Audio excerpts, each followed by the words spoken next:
Good morning, good afternoon, good evening from wherever you're tuning in. Today we are talking about apartments. Yes, that's why the Sectional Property Act is there. Because the Sectional Property Act would require a surveyor to come and define what you really own in that property and keep the developer away from the property. And that survey will define how much use you have in that building. Because you could be sharing a wall with a neighbor. It limits you up to what extent you can use that wall. You could be sharing a parking with a neighbor. It would define where you park. So that's where now common property comes in. Right. That you own those units that hold the house. You hold the land together and you own the foundation. So that tells you about the importance of sectional property. That's a very good and the laws that protect sectional property. The person who owns an apartment and does not have a sectional title owns what he does not know, owns what he can't understand. They own units which they cannot account for because everything still belongs to the developer.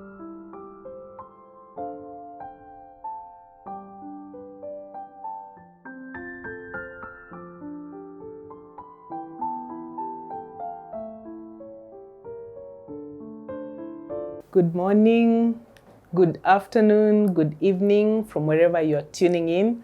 Welcome to Roaki Properties Shamba Edition. Today we are talking about apartments. Do you own an apartment? Do you want to invest in an apartment in Kenya? Do you know somebody who wants to make such an investment? If so, then do not touch that dial. Stay with us. There's a lot of important information that we are going to discuss today that you must know. I am so excited today to introduce a special guest on our panel. Today we are not doing the normal Shamba story. Today we have an expert with us, and I will let him introduce himself, and then yes, I'll say something more about it. So, karibu sana. Yeah, thank you for giving me that opportunity. Yes. Able to discuss with you what happens with the apartment issue. Yes. Yes, my name is Peter Oraro. Yes. I've been a land surveyor for over years. I would call it maybe this is maybe my 45th year. 45 years. 45 years in land survey. Yes, right. Yes. I've dealt with apartments. I've created properties on apartments. So I know so much that happens with creating property, values on attachment. Before we get into that, first I have to tell people that you're my boss. And you have been my boss for very many years. Everything that I know about land surveying, because on this channel we always say we are land surveyors in real estate. And as a land surveyor, I think, should I say 90% of everything that I know in land surveying I've learned from you. Great with your explanation. So I also appreciate for you being attentive and listening to what I say about land survey. Now, we're going to start. Now, I'm going to just adopt a layman's approach so that our listeners can understand. Maybe now we can start with just basically owning a property in Kenya. Let me first of all start from a vacant plot of land. When I see a property and I can say this is mine, what gives me the confidence to say that this is my piece of property? Yeah, property in Kenya is owned in so many ways. Yes. You can inherit a property from where you are born. Right. Yes, that is freehold. You can inherit being, a son or a daughter to that family where land has been left, maybe after the death of the parents. Right. So that's freehold. Right. You can buy land when somebody is selling. Right. So you can buy through an owner who is selling a portion of land, whether it is freehold or leasehold. You can also lease land. You can own leased land. Somebody is giving you a property to be used maybe for 1 year or 10 years. It's still a way of acquiring property. Right. Yes. So that's some of the ways of getting a property in Kenya. Okay. Yeah. Now, what I am driving at is, now all these ways of acquiring property, at the end of the day, what makes me stand confident? Let's say, for example, I inherited through succession, as you have said, maybe it's a freehold or a leasehold. What gives me that confidence to say that this is my property and nobody can come and challenge me and I can do whatever I want here? When we go back to the Bible, we find people like Jacob. He was buying land to bury his wife. Okay. In the Bible, he was buying land to bury his wife. So this is just an agreement between the landowner and the buyer. Right. So this agreement was being laid down maybe through a formal elderly tribunal where they say so and so has bought land to bury a relative or to acquire. Right. So in the Bible, that's how it was. Right. But we have now come to a civilization where we have laws. Right. Laws specify under what terms you can go through a process to acquire land. And that's where now perhaps, if it is land that is registered, normally you have to go and do an inquiry, maybe through registry, to know who owns the land. Is he alive or is dead? What type of land is it? Is it freehold or leasehold? So after that is when now you can come to negotiate with the owner, because you know that the land is owned by a specific owner. The land is registered, which means if it is registered, it has a map. You will be able to know where it starts and where it ends. Right. Yeah. So from there, if you're a buyer, you have the confidence to approach the owner whom you have already, of course, confirmed from the search. Right. So you buy from the owner. When you buy land, when you buy a property like land, you have rights and usage. Right. So what gives you the confidence is now, if you buy this land, depending on whichever situation it is, it could just be residential, it could be commercial, for whatever use. You know, if you want to use it for commercial purposes, it's already now in your mind. I have the land, I've determined the owner, I have confirmed the documents. Right. Even if somebody now tells you it is worth so much, you are confident, you know what you are going to purchase and put it into the use that you want to put it into. Right. Yeah, so this is the advantage of knowing those details like map and ownership. And at the end of the day, at the end of the day, when you do the transactions, when you're in the process of buying, the title deed will be transferred to your name, and you will have that as a guarantee. As a guarantee, now it's in your name. Is an ownership which you have. You're happy of what you have already undergone through. Right. Very important. The ownership document. Yes. You have it. You keep it. Yes. You can use it however you want. Yes. Now today we want to talk about apartments, because the background you have given us is good, because this one is vacant land. You step in a property, you can see this is my property. But now we want to take it now to an apartment where there are an apartment complex or a building where there are levels, if I may say so. Now this is where we want to understand how we can own such an apartment, because of late there are so many apartments that are being sold, and we see even on social media people getting very excited to be handed over keys that I have bought this apartment and now have been given the key, and now this is my house, my little, maybe it's a studio apartment, whatever, 1 bedroom, 2 bedroom, 3 bedroom. But what have you really been given when you are being given the key? The concept of apartment has been there over the years, only that it has been on little usage, because it is borrowed from a foreign act. They call it Indian Transfer Property Act. They used to have such buildings wherever they came from. Right. When it comes to Kenya, it's a foreign country, it is a new development. Right. With our growth, we never used to have such type of houses Right. where in our country. But now they appear in places like urban centers. Right. And sometimes it now extends even to the rural area, where the land usage is now, being limited to that kind of structure. You have seen with every generation we come up with issues. So they say now if you're going to use land, Right. the issue of sustainability comes in. Right. Yeah. We don't have so much space to spread, put up houses, people stay there and all over. So because sustainability issue has come in, you can put up an apartment to accommodate more people. More people on the same Yes. on the same piece of So we in Kenya, we are not perhaps the first to acquire it. It is being practiced in countries even like New York. They call it condominiums. Right. They call it condominium. When it comes to Kenya, we call it a sectional property. Right. We are trying to make it look standard all over the world. So if you own a condominium in New York, it's the same as owning a sectional property unit In Kenya. So we make it standard.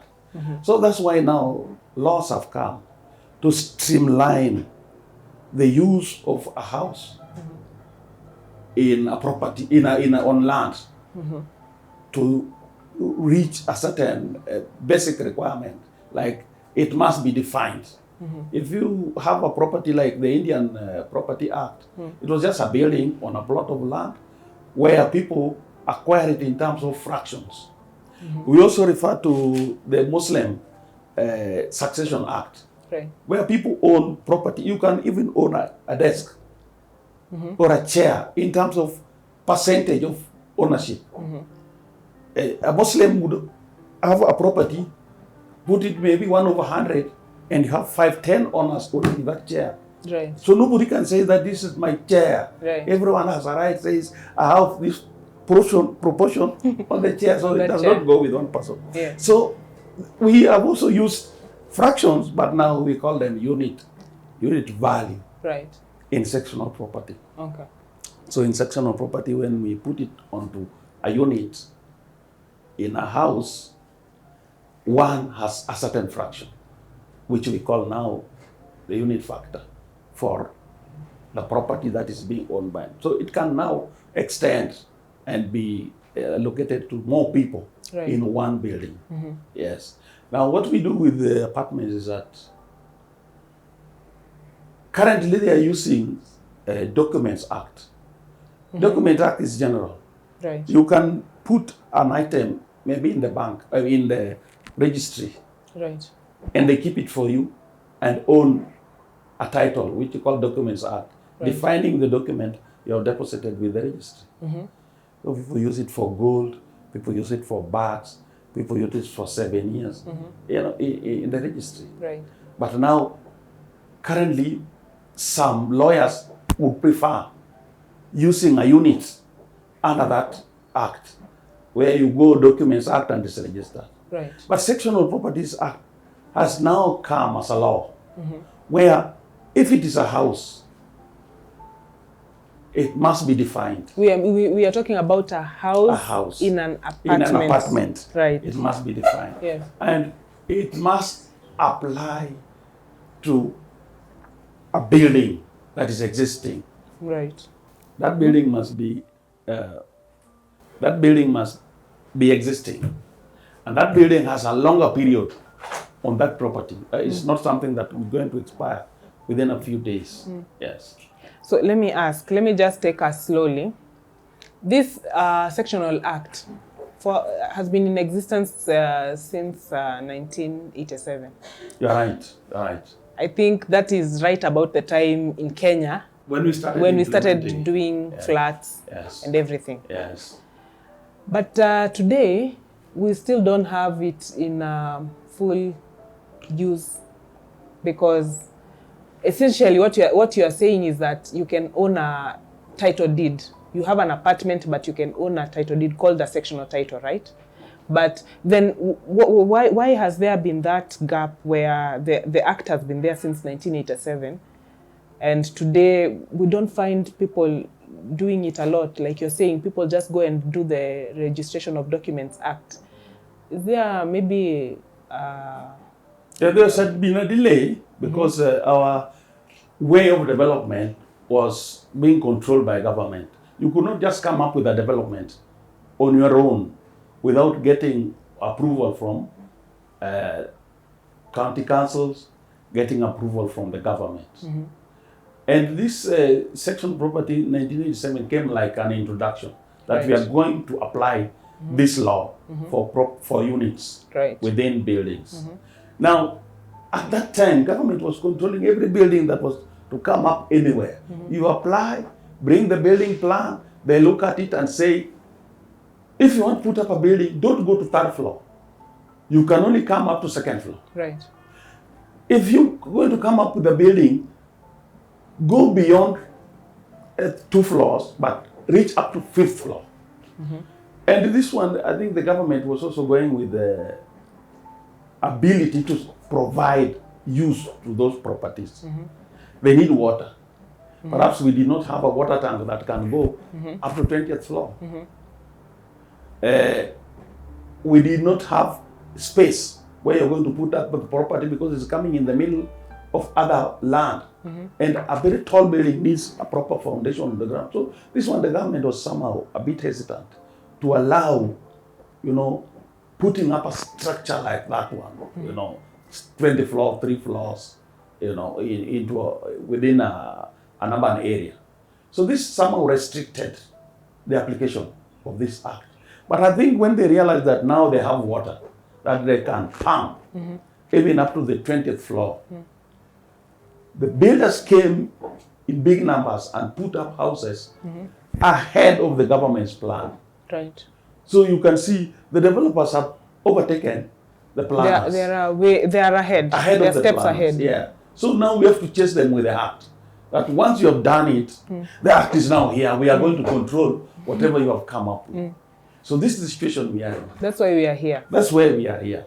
So, and I think what the government did was now to emphasize on the use of sectional property for people to know, because interested people are now many.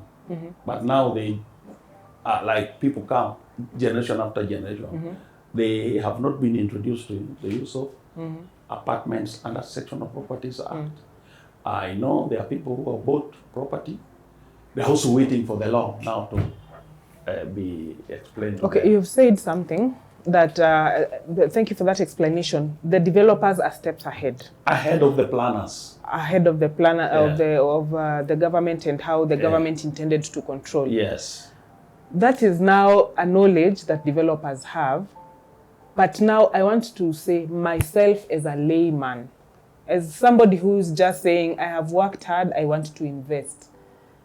I don't have, I'm not privy to the knowledge that there's something that the developer is supposed to do to provide me with a sectional act. Sectional title, sorry.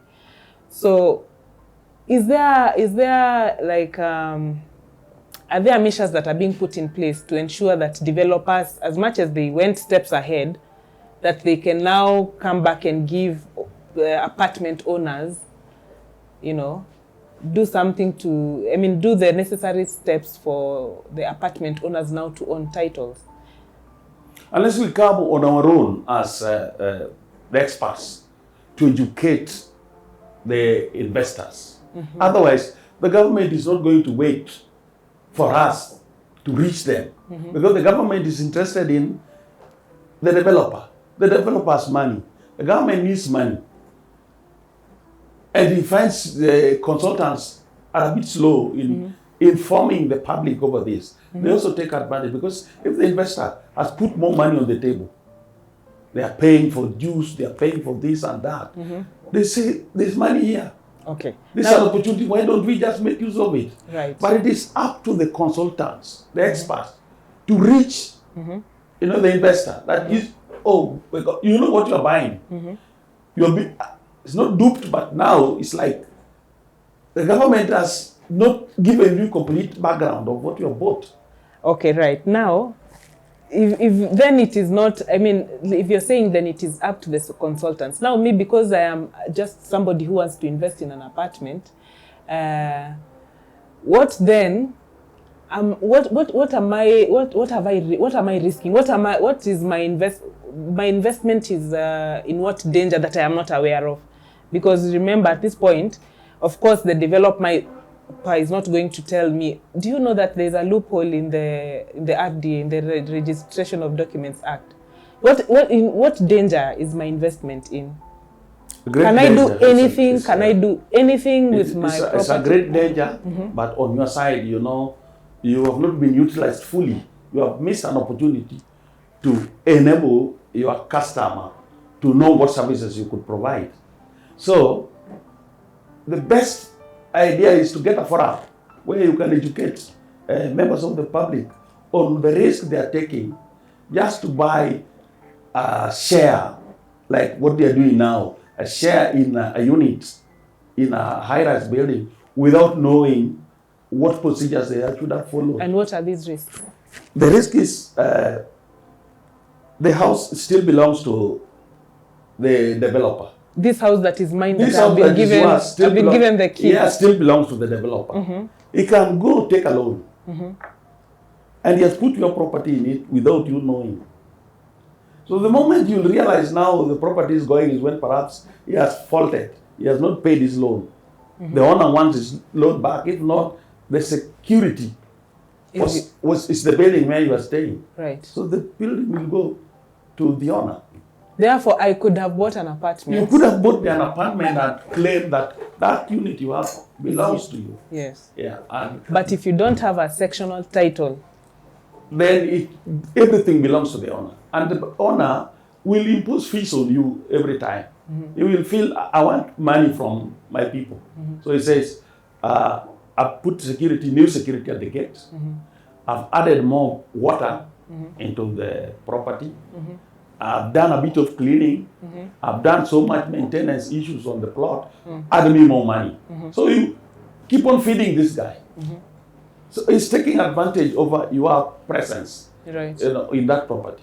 Okay. And you know this is a property you could have owned and used it rightfully as your own property. What then are the advantages now for the developer to give me a sectional title? What are the advantages as opposed to this other one? First of all, my investment is at risk.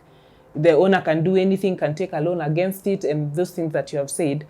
But what is the other side of it? If I could just get my title. Yes, that's why the Sectional Property Act is there.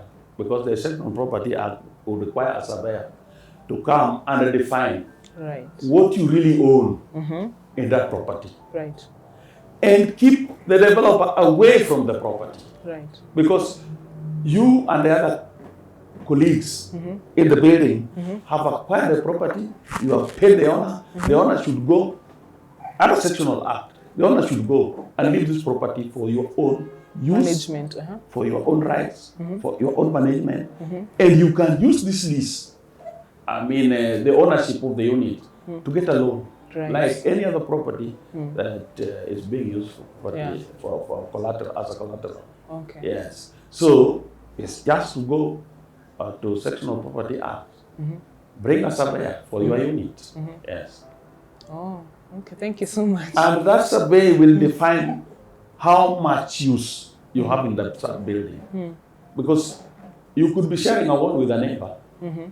It limits you up to what extent you can use that wall. You could be sharing a parking with a neighbor. It would define where you park and how much the owner has in where to park. And nobody, no one can put up anything, say, maybe decide, this parking is looking lucrative, let us put up something there. The developer is gone because this is your own. It belongs now to the unit. Anything that you want to do on the property? You will sit down and agree on how you want. You are common users of that space that is there. All right. Yes. Okay. So that's the advantage of using a Sectional Property Act. It has been revised, and I think of late is about to come out after publication on how it can now be used, as we proceed. So as you have said, it is the consultants, and these are the land surveyors. Yes. These are The land surveyors. It's the land surveyors. Yes. To educate the public. They do the public that we are walking on a dangerous ground. Right. By going to buy units from a developer, and the property is still registered under Documents Act. The land still belongs to the owner, under whatever circumstances. And you can come and choose any other land in that plot and put up something else. Put up something. Yes. Right. Yes, Abunwasi's story is a story that we used to read when we were in primary school. And I think it must have been derived from the Asian communities. Maybe that's how they lived. So the story of Abunwasi is somebody who wanted to wanted to put up a house. And then he didn't have a place where to put up a house. So somebody gave him land and said, no problem, put your house on my land. Right. So that you can be my neighbor, or you can stay closer to where we are. So he put up a house. And then after sometimes, the owner of the plot said, I wanted to put up a house, but above your house, so that I can, be able to reach that house. Right. Said, no problem, because my house is strong enough. You can put up a house above mine. Then another person approached the landowner. He said, now that you have put this house above Abunwasi's house, I can also put another one on top of yours.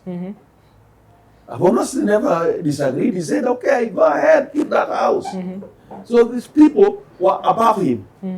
So he woke up one morning and said, I think I've been here long enough, and we have been living well, but I've chosen to go. Yeah. So everyone should when you hold in their own house, I take my house away. Right. Then people were surprised. How can we hold our houses? And it is just above yours. He said, no, you see, by the time we are building, you should have known, the reason for not putting up above mine, but I've chosen to go with my house. Yeah. Yes. So that tells you that even when you have a section of property, there should be a law protecting you, so that Abunwasi does not change his mind. Does not change his mind and go with the foundation. Yes. Yeah. So Right. that's where now common property comes in. Right. That you own those units that hold the house. You hold the land together, and you own the foundation. You own the foundation and Together. the ground and Yes. the common spaces. So that tells you about the importance of sectional property That's a very good and the analogy. laws Yeah. that protect sectional property. Right. So I am so grateful for all the information that we have learned. So for example, I want to ask on behalf of somebody who has just bought an apartment or has owned an apartment for years, but does not have a sectional title. At the same time, somebody maybe wants to do this kind of investment. But first of all, let's just concentrate on the person who already has bought an apartment, and they have watched this video and they have seen clearly they actually don't have a title deed, a sectional title deed. What are then this person's options?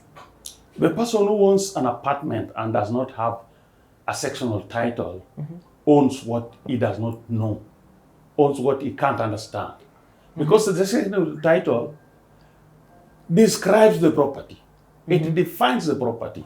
So if you have the user rights of the property, you should be able to know your property is in this format. It starts here and ends here.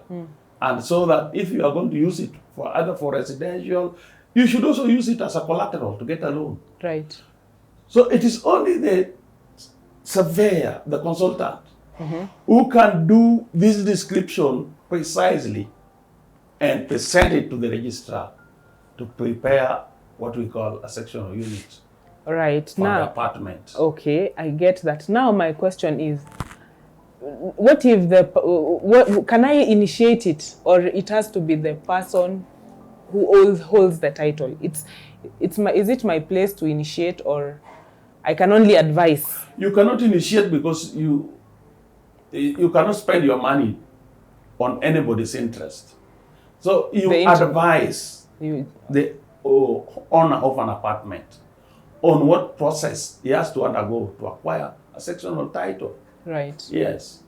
Therefore, I am if the owner, it's like I have to pray that the owner. The owner can now go to the developer. Right, I'm saying the developer. I can now just maybe cross my fingers that the developer is going to be agreeable. To understand from the owner Right. that he has to provide the owner with this document. Right. Yes. Otherwise, without that one, most of the apartment owners are being, owning land which they cannot account for. Yes. Right. They own units which they cannot account for because everything still belongs to the developer. Right. Yeah. So you have heard it from the expert himself that if you own an apartment, it is in your best interest to actually push the developer, the person or the company that sold the apartment to you, to process sectional title deeds and hand to you and the rest of the owners in that apartment. Otherwise, your development is very risky and it's very shaky. You cannot initiate it because as at now, you really do not have interest. It has to be the owner. So this is good information for you if you already own a property. Please push your developer to process to go to the land surveyors and have them prepare the sectional title deeds. And if you want to invest in an apartment, I think you are in a good position now that you have listened to this edition today to actually ask, do you have sectional titles or what are you selling me? Right? So I trust that this information is going to help you make the right investment choice. Don't just see billboards that have been put up that, okay, this apartment is very, affordable. This is very affordable. I'm telling you, even an apartment that is 1 million shillings is a lot of money. If you don't have the right documentation, please press for that, ask for that, have that knowledge and ask, do you guys have sectional title deeds? We have explained to you today that the law in Kenya allows for that, has accommodated that, has foreseen that. So it is for you to have this knowledge and use it to your best interest. We thank you so much for tuning in to our Shamba Stories today. And until the next Shamba edition, cheers. Please go back and look at our Property of the Week editions and choose for yourself a selection of very, very lucrative properties that you can invest in.